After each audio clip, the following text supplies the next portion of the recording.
Magandang araw kaibigan! Tuloy po kayo sa Felicidad's Channel. Sa mga kwento ng buhay at pag-ibig na hinalukay sa natatagong baul ni Felicidad. Pero bago po tayo magpatuloy, huwag niyo pong kalilimutan na i-like ang video, i-subscribe ang channel, at i-click ang notification bell para lagi kayong updated sa mga parating pa na upload.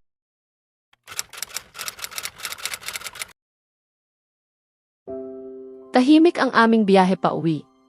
Hindi kami masyadong nag-usap at hinayaan na lang namin ang musika mula sa radyo ang pumuno sa katahimikan upang maiwasan ang anumang pagkakailang o tensyon sa pagitan namin. Pagdating namin sa bahay ko, bumaba ako ng kotse at siya rin ay bumaba upang ihatid ako sa aming pintuan. Humarap ako sa kanya na may halong kaba at ngiti matapos i-unlock ang pinto para makapasok ako.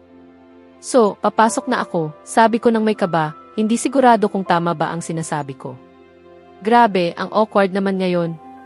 Bakit ka parang kinakabahan? Tawa ni Bran habang isiniksik ang mga kamay niya sa kanyang bulsa. Hindi ako kinakabahan. Tingnan mo. Ayos lang ako, perpekto. Kung ganoon, bakit ka natutukayo habang nagsasalita, gago? Ang tingin mo, bagong damdamin lang to, parang dati lang tayo, sabi niya ng kalmado, kitang-kita niyang kinakabahan ako. Wala namang nagbago. Parang, ibig kong sabihin. Alam mo na. Hindi ko maipaliwanag ng maayos kaya tumigil ako sa salita. Well, oo, hindi naman talaga magbabago pag ayos niya. Ngunit bahagyang yumuko siya upang tumapat ang mata sa akin, may ilang bagay. Hindi marami, ilang lang. Ilang bagay? Ano iyon? Gaya ng ano? Tanong ko nang may pagka-curious. Malalaman mo rin. Mamaya. Kapag gusto kong ipaalam sa'yo, sagot niya habang ngumiti at muling ngumiti ng may pagka-superior. Ayokong maramdaman ang pagka-superior niya. Basta na lang. Papasok na ako. Shoo, alis na. Pakiusapan ko siyang umalis at pumasok, sinarado ang pinto sa kanyang harapan. Tahimik akong tumingin sa peephole at nakita ko siyang nakatayo sa porch, tila naguguluhan. Siguro inasahan niya na magiging malambot ako matapos ang kanyang pag-amin. Ha? Panaginip mo lang yan. Pupunta lang ako sa banyo sandali.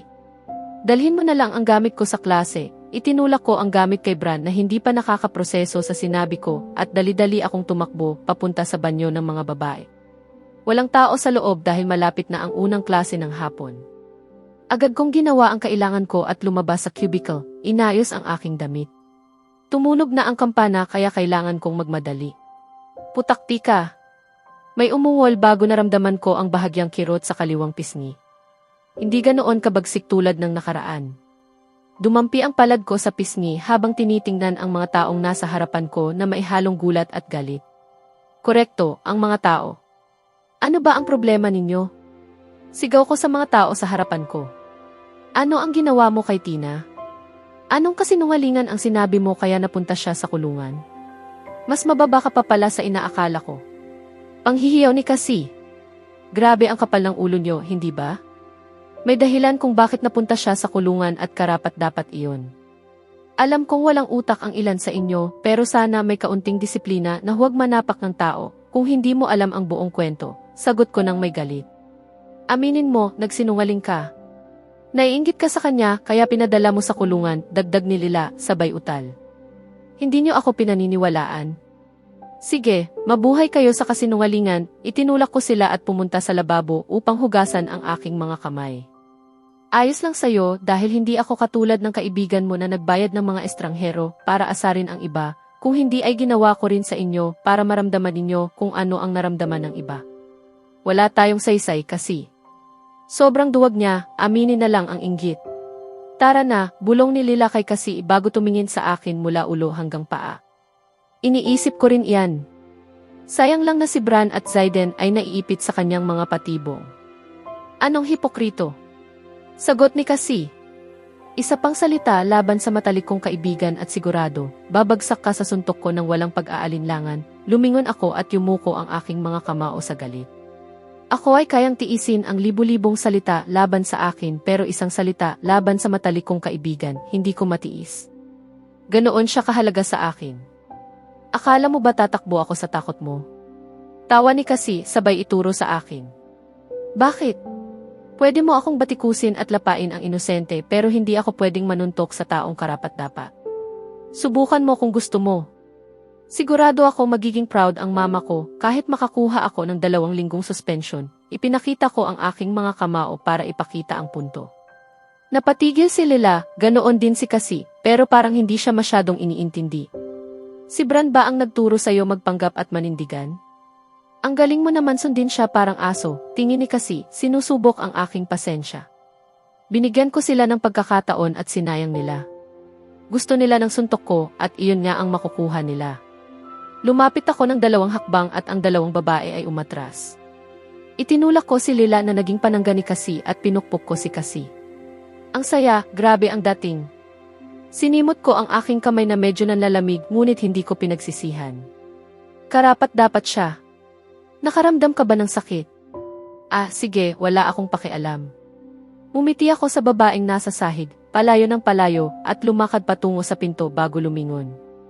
Maaari ninyong insultuhin ako, pero ang matalik kong kaibigan, hindi ninyo pwedeng saktan. Alam ninyo ang magiging resulta. Pumasok ako sa pasilyo at itinago ang pisngi ko, na marahil medyo namula, sa likod ng aking buhok habang iniayos ang mga kamay. Anong natagalan ka? Sabi ni Bran sa tabi ng aking tainga na ikinagulat ako at hinatak ang kamay niya sa bibig ko. Sinabi ko sa'yo, mag-ingay ka habang naglalakad ka, gago, pinagaspang ko ang kanyang braso at tinulak ang kanyang kamay. Paano mo nagawa iyon sa nobyo mo? Bulong niya habang iniiwas ang kamay na tinamaan at tumitingin sa paligid kung may guro. Huwag mo akong lokohin, Bran. Bukod dito, sinabi mo, walang magbabago, nakataob ako at pinilas ang aking noo. Hindi, may ilang bagay talagang magbabago. Mabilis niya akong hinalikan at inihap ang likod ng kanyang mga braso, ngumiti ng inosente. Pumigil ako at umikot ang mga mata. Namumula ang pisngi mo. May nangyari ba? Tinuro niya ito habang inayos ang aking buhok. Walang nangyari. Tara na o mamamatay kami ng guro, pinukol ko ang kanyang kamay at inayos ang buhok. Sige na, sagot niya ng medyo ayaw bago sumama sa akin patungo sa klase. Sinubukan niyang hawakan ang aking kamay, ngunit itinaboy ko at pinakita ang galit na tingin, kaya agad niyang inalis ang kamay. Ice Queen ka talaga. Naglabas ng anunsyo ang opisina ng punong guro bandang hapon, ipinapatawag ako roon. Doon ay ipinaalam sa akin ni Mrs. Makatangay, ang aming punong guro, na ako ay sususpindihin ng 1 linggo. Sinabi niyang naging magaan ang desisyon niya dahil wala pa naman akong dating kaso ng gulo sa paaralan at tumango na lamang ako bilang tugon.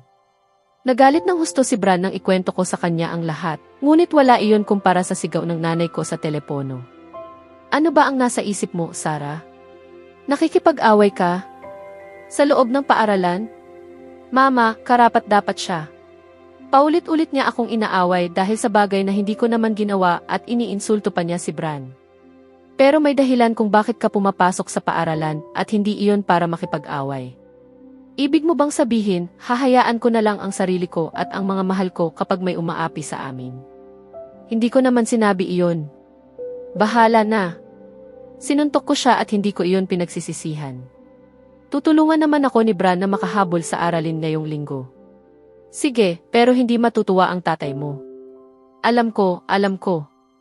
Kailangan ko nang bumaba. May tawag sa negosyo. Mag-ingat ka. Mahal kita. Mahal din kita, Mama. Pinatay ko ang tawag at ipinasok ang telepono sa bag bago tumingin sa kalsadang tinatahak namin ni Bran pauwi. Napabuntong hininga ako ng malalim, hindi ko rin alam kung bakit. Huwag mo nang ulitin iyon, biglang sabi ni Bran habang sinisipa ang maliit na bato sa daan. Alin? Ang paghinga. Tanong ko. Hindi loko, bahagya siyang natawa at natawa rin ako.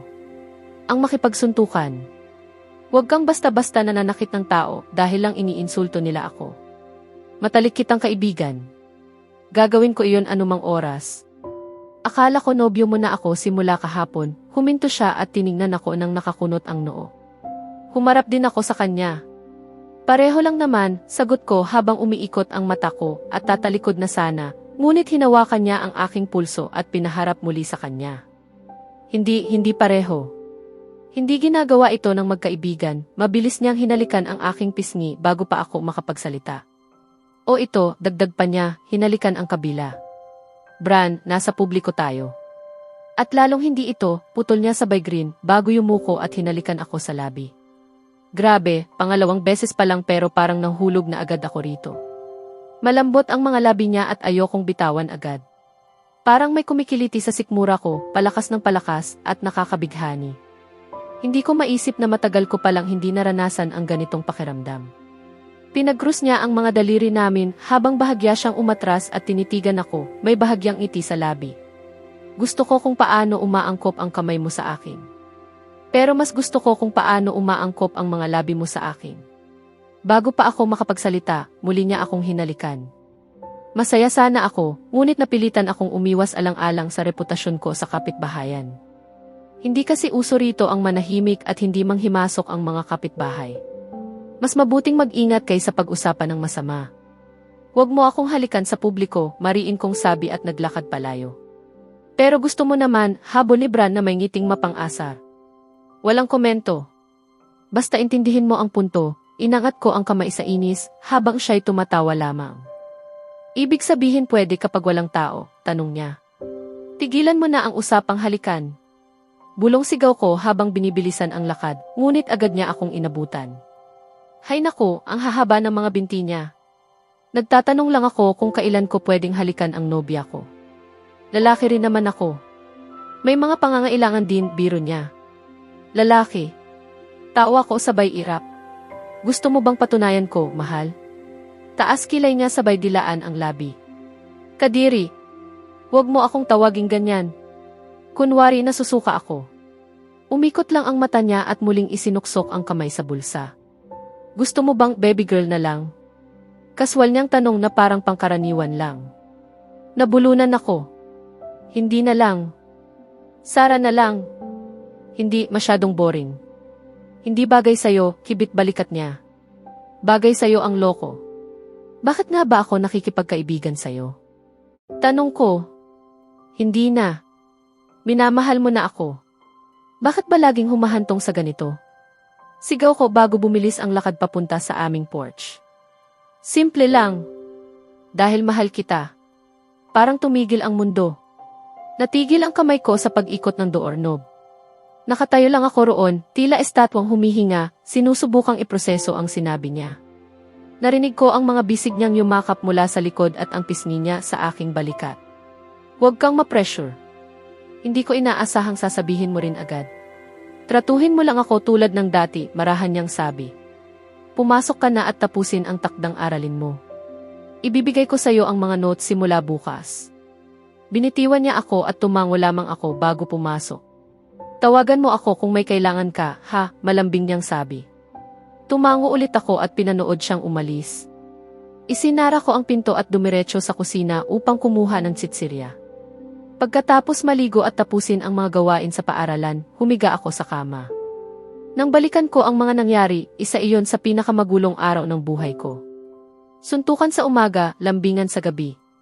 Talagang kakaibang araw. Kakaiba. Naalala ko tuloy si Zayden.